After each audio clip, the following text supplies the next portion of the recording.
Greetings, partners, lovers, friends, and strangers. Once again, it's time to take another deep dive into the world of sports with me, the Nate DOG.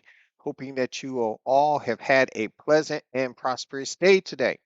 So, we're going to talk about a few things this week that can be on a little different angle, but that's what we're here for because, everybody's analyzing where analyzed and paralyzed and all this other stuff. So, promise fresh takes. So, we're going to do it.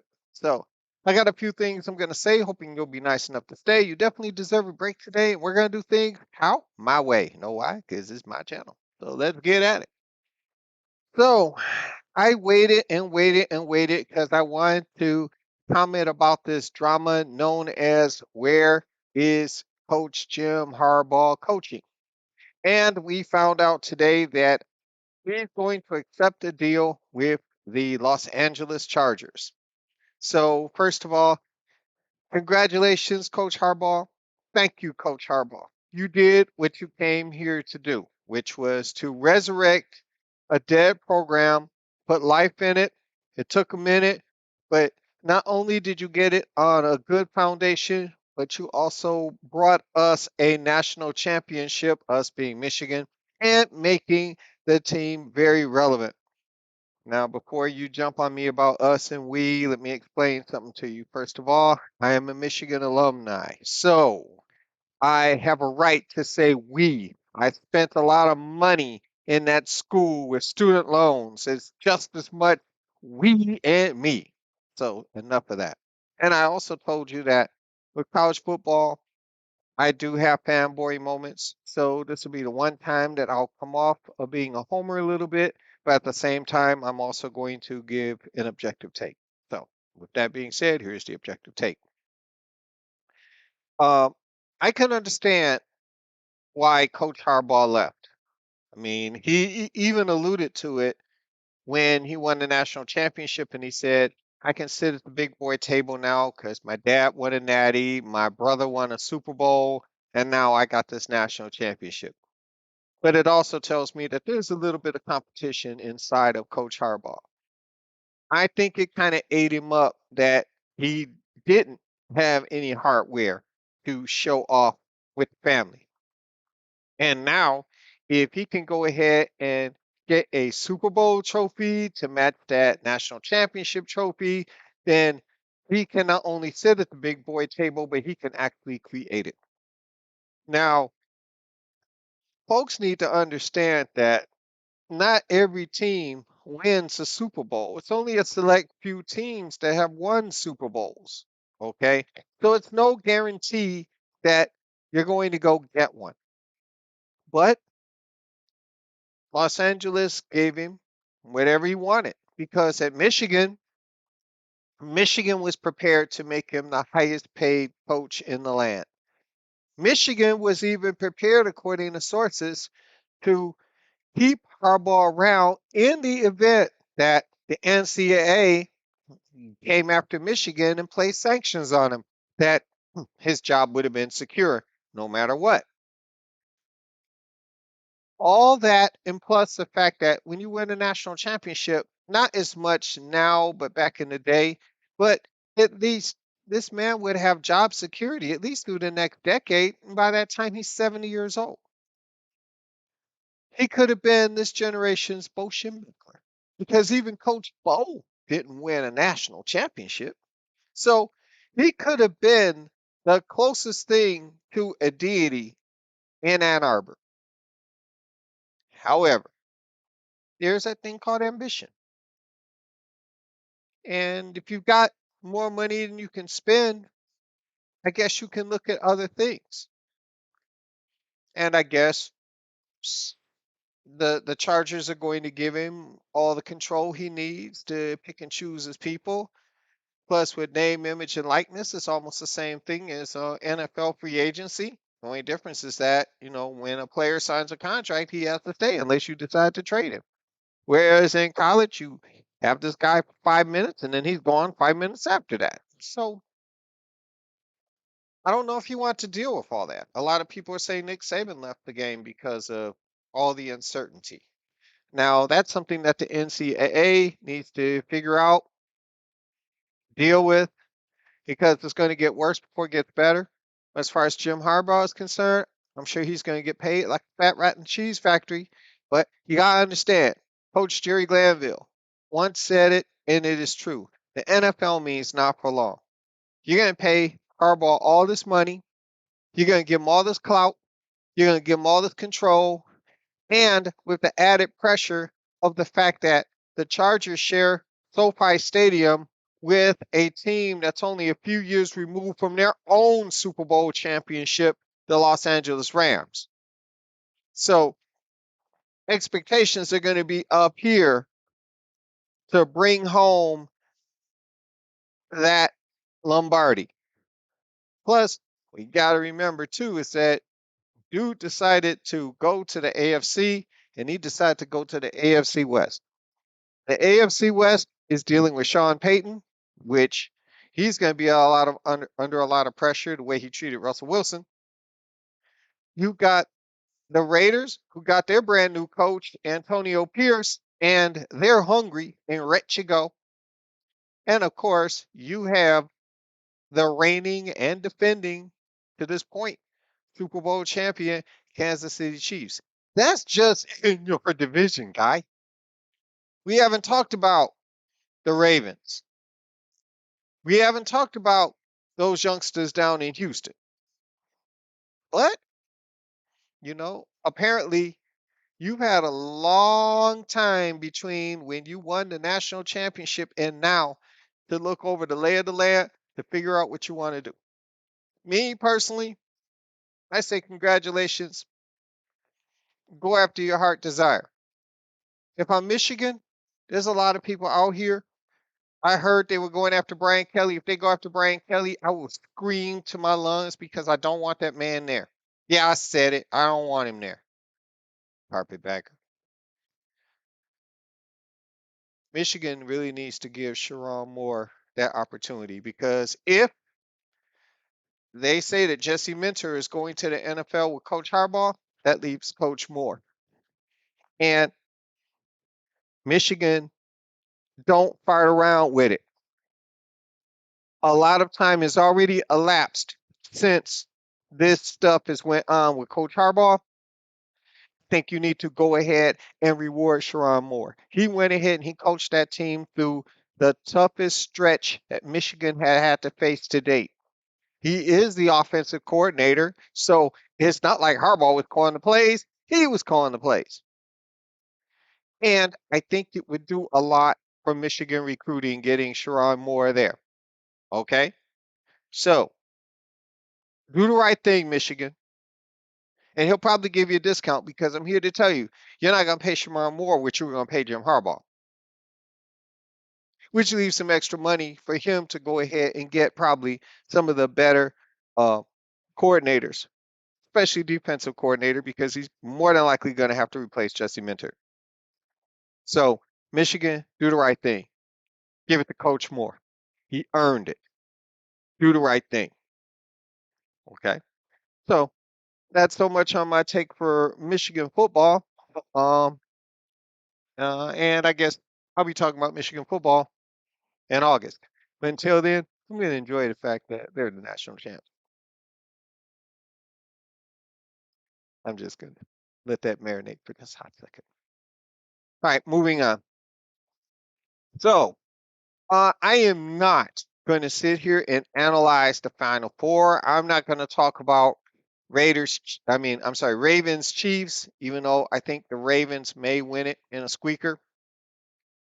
Uh, the Lions and 49ers, I'm going to spend a little bit more, but I'm not really going to analyze the game and this, that, and the other. I'm just going to talk about pressure. I work with a gentleman. I really like him. He's a good friend of mine, but he is the huge 49er apologist. And of course, I'm from the D. You know who I'm rooting for. And so we went ahead and shot our barbs for the week. Only saw him one day, so he got plenty. And in my trash talking, I mentioned pressure. And what do I mean by pressure? Well, pressure is the fact that You're the San Francisco 49ers. You are the number one seed. You've had a week off, and you are expected to show up in this championship game. Because according to Debo Samuel, if Brock Purdy wasn't hurt last year, if they had a quarterback, they'd have beat the Eagles and went to the Super Bowl. Well, you wrote it. Here it is. Year later, your quarterback's here. He's healthy. And he had an impressive drive to actually salvage that game from Green Bay. Now, I'm going to tell you something right now. Green Bay season's over. And I'm going to be honest with you. A lot of my friends in Detroit were rooting really hard for that Green Bay victory. And I told them, I said, not so fast, my friends. I like my chances with the 49ers. And you're saying, why? Well, number one, I think Jordan Love is a heck of a quarterback. Jordan Love walked in the Ford Field and on Thanksgiving beat the Lions. And it was convincing. They beat the Lions. And he had a field day. And let's face it, we know that Lion defense, while that defense made big plays, we also know that secondary is super duper soft. And Jordan Love with them young boys he got at the receiver position, oh my good, I didn't want to see that. I'm being honest, I didn't want to see that. I like my chances better with Brock Purdy trying to beat me than Jordan Love going to beat me. So yeah, they'd have played at home, and Green Bay would have beat them at home. I said it. But you know what? Don't be mad at me because that game's not happening. At least not this year. What is happening is the Lions are going to fly cross country if they already haven't done it, and they're going to face the 49ers at Levi Stadium. And I really like the Lions' chances. I do. It's going to be a good game. It's going to be, I think, a close game because the pressure is all on the 49ers. You see, the Lions are playing with house money. Who expected the Lions to be in the Super Bowl or close to the Super Bowl? Outside of people from Detroit, yeah, we had pundits and experts and they were doing the trendy pick. But at the end of the day, they were looking at the Eagles and they were looking at the 49ers. And some of y'all, we're talking about them boys. Them boys. All right. We gonna leave them alone because enough people are talking about them. I ain't about to. But Detroit's playing with house money. If they lose, the fans in Detroit got a chance to enjoy not one, but two home playoff victories. That's more playoff victories than somebody else we know.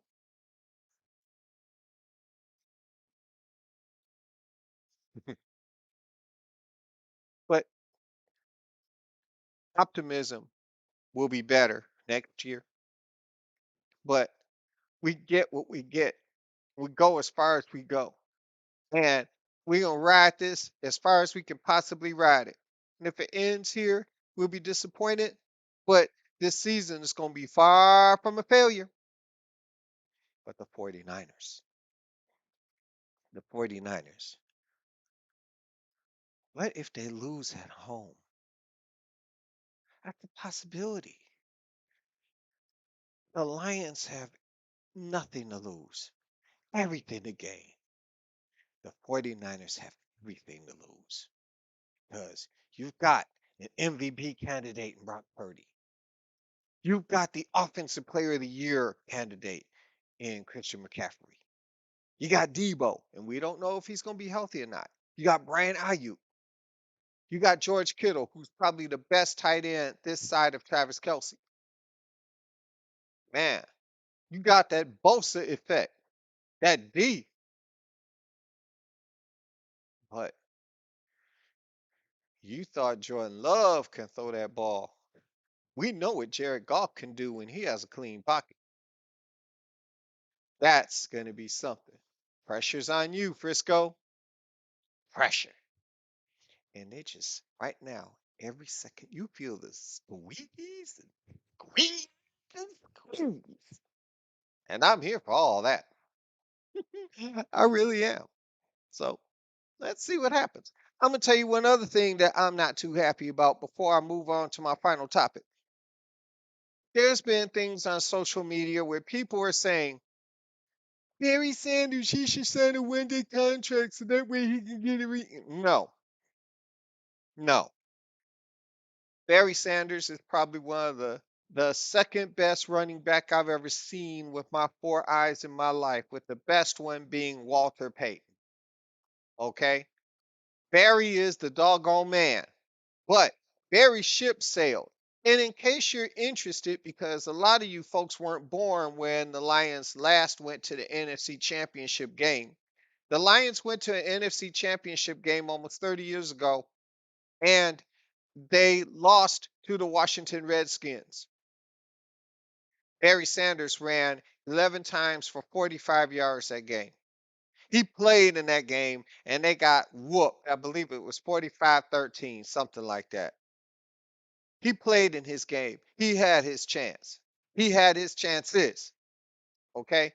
So I am not going to sit up here and take an almost 50-year-old man, put him out on the field just so they can get him a cheap little ring. No. Barry, you're great. You're a Hall of Famer. You're probably one of the best players ever to play the game. You are number 20 will be the greatest number that the Lions have because three of the greatest Lions who ever played the game wore it. The great Lem Barney. Google him, young people. Lem, Lem Barney. He was man.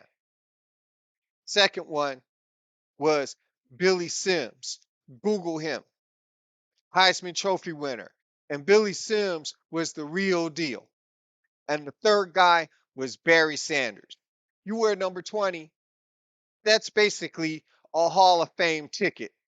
Billy Sims, he had a shortened career. I'm here to tell you, he's one of the greatest running backs the Lions have ever had. But those other two are wearing gold jackets. Okay? Barry, you got yours. Barry, you had your chance. Barry, you got your flowers. You shall be served. And sometimes it really bothers me when old heads want to sit up here and deny young people of their glory. This is their moment. Don't wreck it. Let them have their flowers. Youth shall be served. And I'm going to help serve them. Okay? Stop with that foolishness. Let it be. No, Megatron can't suit up either. No, he had his chances too. Sorry. No, no. Sometimes I get tired of us taking stuff away from young people. Young people deserved it. Let them have theirs. Goodness gracious. We already be dogging young people talking about they be stealing our music and all our swag and all this stuff. When they got something legitimately up, let them have it, please. Okay. Last topic. Adrian Griffin. Now, Adrian Griffin was the coach of the Milwaukee Bucks. This man was 30-13 and he got the Ziggy. You want to know what the Ziggy is? Check out my video last week where I defined what the Ziggy is. He got fired. Now you're saying you're 30-13, why you get fired? Well, you gotta understand the National Basketball Association in the league to where they play and get paid to play the game. If you have a superstar, and I'm here to tell you how football is driven by the quarterback. In the NBA, it is driven by the superstar, the mega alpha dude in the locker room. Yes, it takes multiple stars to win in the NBA, but then you got a star upon star, and then you got the man. Because they always say it's this guy's team, it's that guy's team. Well, even though it's Dame time in Milwaukee, that team belongs to Giannis Antetokounmpo. Period. And if Giannis Antetokounmpo is not happy with you, you are out, gone, finished, scram. But something was amiss from the very beginning because when training camp started, they had hired Harry Stotts to assist when Adrian Griffin got the job because this was his first head coaching job. And it's probably always good to have an old head, a veteran, someone who has sat in that first chair to kind of guide you, not tell you what to do, but to, let you know where the speed bumps are. That's why that wise counsel. Everybody should have a wise man. Everyone should have a wise man. Somebody who's been there, done that. They ran through the brick wall so you don't have to. That's good. With Terry Stotts, I guess he was giving some advice. Adrian Griffin ain't like it. They had an argument, and Stotts said, "Man, the juice ain't worth this squeeze. I'm out." And while we raised an eyebrow to it, we didn't think nothing of it. Because remember, we were too busy looking at the fact that they just got Damian Lillard to sit with Giannis Antetokounmpo. Big things popping. Then, during the play-in tournament, apparently Bobby Portis and Coach Griffin got into it. And instead of Giannis saying what goes on in the locker room stays in the locker room, or we gonna handle it in house, this is family business. My man sat up here and he said, "Yeah, I'm rocking with my teammate." Now that's cool that you rocking with your teammate, but what signal does that send? Yeah, it's cool to rock your teammate. It's cool to defend your teammate, but this is the coach, the authority figure. Then you're going to rock with the teammate and then make it public. So now you made it public. And when you make it public, now questions are coming up like, what's going on here? If you lose your star, rent. Don't buy, rent. You need to log on to Indeed and start getting that resume out because you are on borrowed time. When your franchise player doesn't back you, baby, it's happy trails, man. It's only a matter of time. And the Bucks decided before the All-Star break, dude, you gotta go. Now, rumors are saying that Doc Rivers may be the next coach or whatnot. That'll be another topic for another day and another video.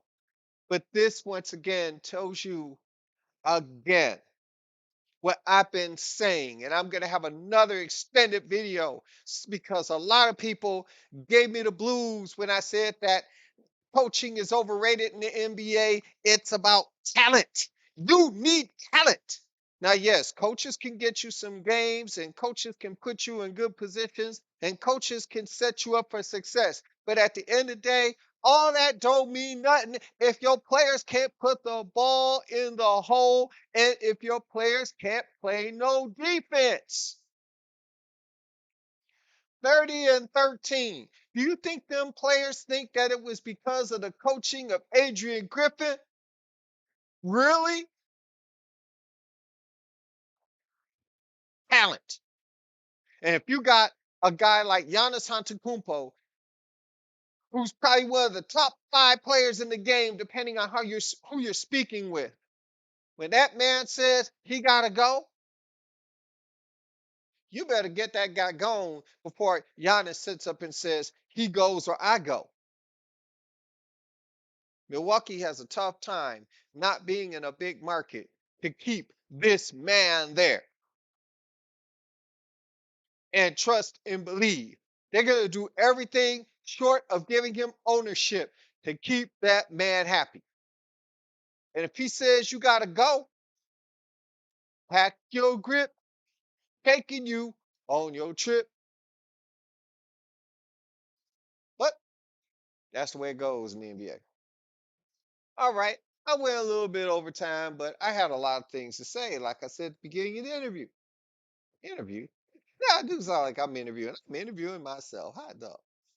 Anyway, thanks so much for watching this little thing called Sports with the Nate Dog. Please like, subscribe, comment. Remember in the comments, we got kids watching this, so just remember as always, if you can't say it in front of your mama, don't say it here. So be polite, say it right. Um, when you like, that helps the channel. When you subscribe, that helps the channel. we're a work in progress. We're working on some things to try to make these videos a little more aesthetically pleasing. I've been watching other people's stuff, and I'm gonna take a few things here, do a few things there. I know my headphones are playing games. Eventually, I'm gonna have one of them big old mics here, and I'm gonna look like all the rest of these people, all professional, talking into the mic, and then I can have my voice a little lower like this, so I can sound like Barry White. Well, who knows? And y'all young people like, who's Barry White? One day we'll have that education on that. So until the next time we convene and meet again, this is the Nate DOG. And as always, in parting, I wish you love, I wish you peace, and hair grease.